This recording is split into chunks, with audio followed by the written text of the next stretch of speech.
Olá, irmãos e irmãs.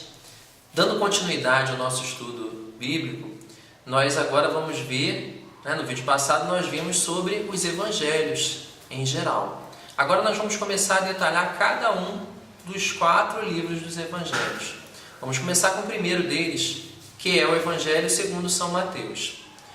O Evangelho segundo São Mateus, segundo os estudiosos analisaram, pesquisaram lá, foi escrito em torno do ano 70 da nossa era, dentro de um contexto histórico específico.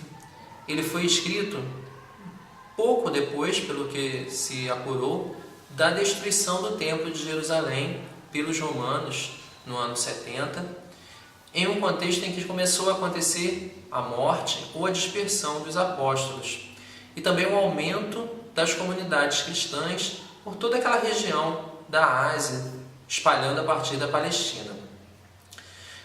O Evangelho de Mateus foi escrito tendo como destinatários os cristãos vindos do judaísmo, ou seja, aquelas pessoas que conviveram com Jesus, que eram praticantes do judaísmo, viviam lá na Palestina, naquela região onde Jesus viveu, e que haviam se convertido ao cristianismo e desejavam ter por escrito os ensinamentos de Jesus. Então, ele foi escrito de forma a confirmar as Escrituras e provar que Jesus é o Messias. Por isso que, se a gente for ler lá no Evangelho de Mateus, nós vamos encontrar em várias passagens referências ao Antigo Testamento, dizendo que este ou aquele fato aconteceu para se confirmar o que havia sido dito nas Escrituras. Provavelmente, esse Evangelho foi escrito em hebraico e depois traduzido para o grego. Eu digo provavelmente porque nós não temos o documento em hebraico do Evangelho de Mateus escrito. Porém, temos versões em grego muito próximas do período dos apóstolos. Quem é esse Mateus, esse autor sagrado que nos traz então o Evangelho de Jesus? Mateus é um dos 12 apóstolos. É o cobrador de impostos que está citado lá mesmo no Evangelho de Mateus, no capítulo 9. E também é citado no Evangelho de Marcos, no capítulo 2, e no de Lucas, capítulo 5. Só que lá ele está com o nome de Levi. Isso também era um acontecimento muito comum. A pessoa tinha um nome e, ao ser chamado por Jesus, abandonar aquela sua vida antiga, no caso dele é de cobrador de impostos, ele assume então um nome novo. Por esse Jesus que faz novas todas as coisas. Isso aconteceu com Pedro, aconteceu também com Mateus. Vocês se lembram que no vídeo passado eu disse que os 4 evangelhos são citados, ou há uma citação no livro do Apocalipse que a tradição atribui os 4 evangelhos, nos 4 seres vivos. O Evangelho de Mateus é o ser vivo com cabeça de homem, segundo essa interpretação, porque ele se inicia com a genealogia de Jesus, que é uma forma humana de apresentar. Então, o Evangelho de Mateus inicia lá com a genealogia de Jesus, pontuando aspectos importantes da história de Israel. Na genealogia de Jesus, Jesus descende de personagens importantes do povo de Israel, como Davi, por isso ele é chamado várias vezes de filho de Davi, mas também outros personagens que aparecem ali, e a gente pode ver isso na genealogia de Jesus, e logo depois traz o Evangelho da Infância. No Evangelho da Infância tem uma questão interessante que às vezes passa despercebido para nós. O anúncio da vinda de Jesus, que nós sabemos foi feito a Maria, a gente vai comentar sobre isso depois, no Evangelho de Mateus ele foi feito a José. Foi José que recebeu as promessas da vinda de Jesus, do reino que não tem fim, tudo mais. Então ele assume então esse papel central na vinda de Jesus.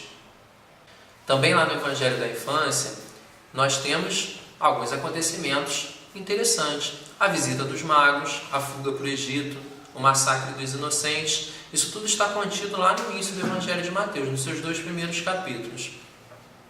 Logo depois dessa breve introdução com o Evangelho da Infância, já vem logo o início do ministério de Jesus. Inicia-se lá então com a pregação de João Batista. E logo depois o batismo de Jesus, as tentações no deserto, o chamado dos primeiros discípulos e aí segue então com os ensinamentos de Jesus. O Evangelho de Mateus ele tem uma coisa interessante na sua narrativa, na sua construção, que ele apresenta uma alternância entre fatos e discursos. Acontece um fato, Jesus chama os primeiros discípulos, realiza lá seus primeiros milagres, depois vem o Sermão da Montanha, por exemplo, né?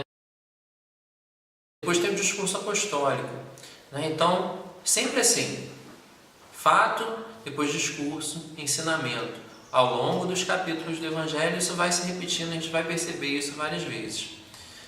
Na parte narrativa, muitos milagres são narrados ali para confirmar a autoridade de Jesus e também para confirmar as Escrituras. Tudo que vai falando, isso foi para confirmar a Escritura, né, em tal ponto. Enfim, quando a gente for ler lá, a gente vai entender.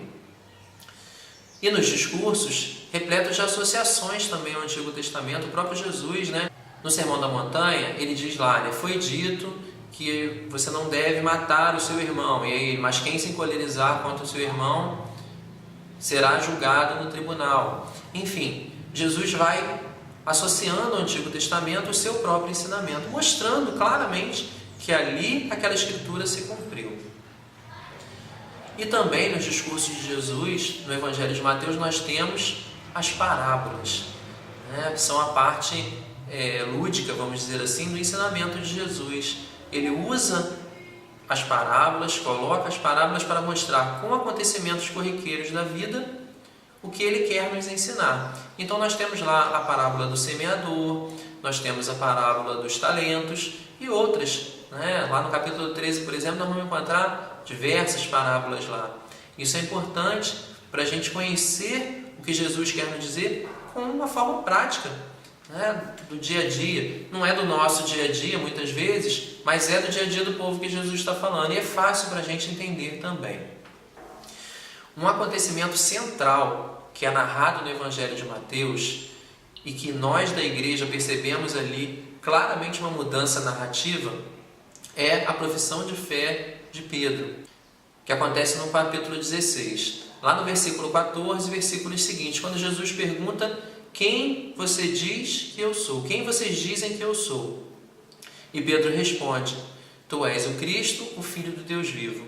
E Jesus respondendo a ele diz: tu és Pedro, e sobre esta pedra eu construirei a minha igreja.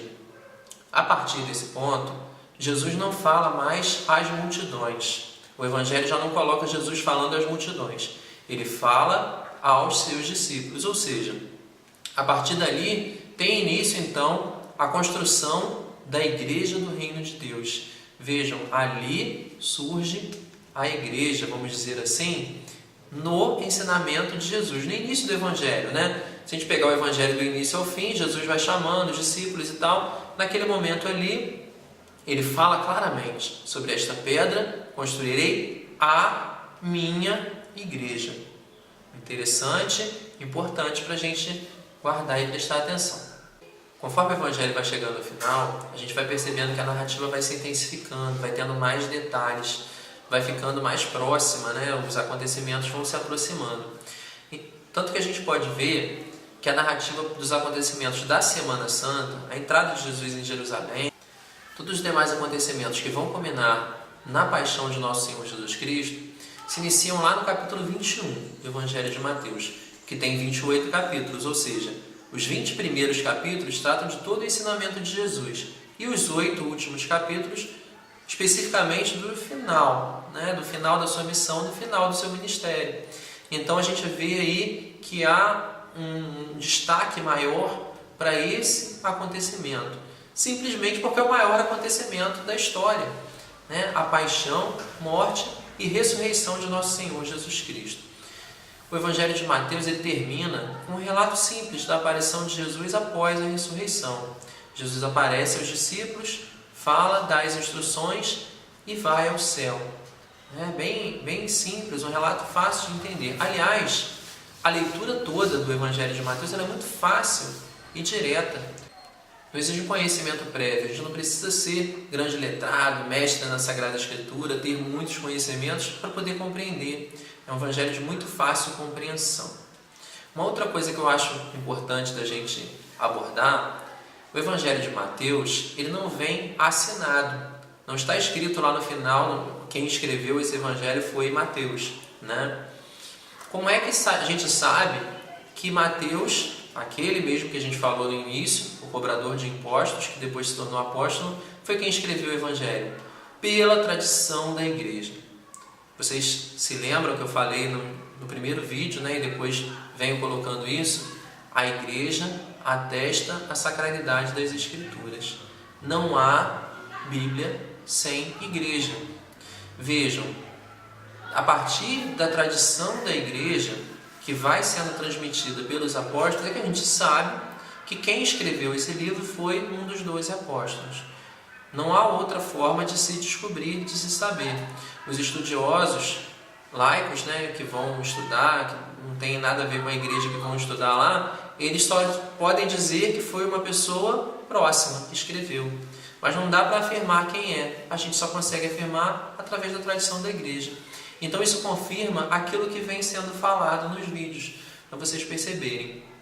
Bom, como eu tinha falado, a leitura do Evangelho de Mateus é fácil, né? Para que a gente tenha um conhecimento dos Evangelhos, não há outra recomendação que não seja começar por ela.